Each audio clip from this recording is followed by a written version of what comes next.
Want to strengthen your mediumship or intuition? Head outside. Nature is one of the best tools we have for tuning in. When you're in nature, your nervous system starts to calm. Your body settles. And a settled body is a receptive one.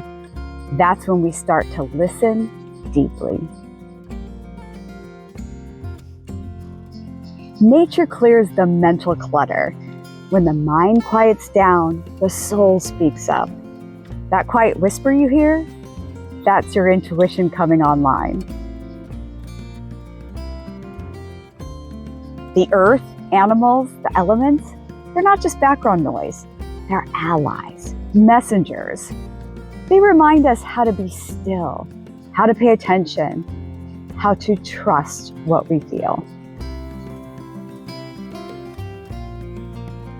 Next time you're outside, bring one intuitive question with you, just one. Then walk, listen, and notice what shows up. The answer might surprise you. Let nature be your teacher. Your soul already knows the way.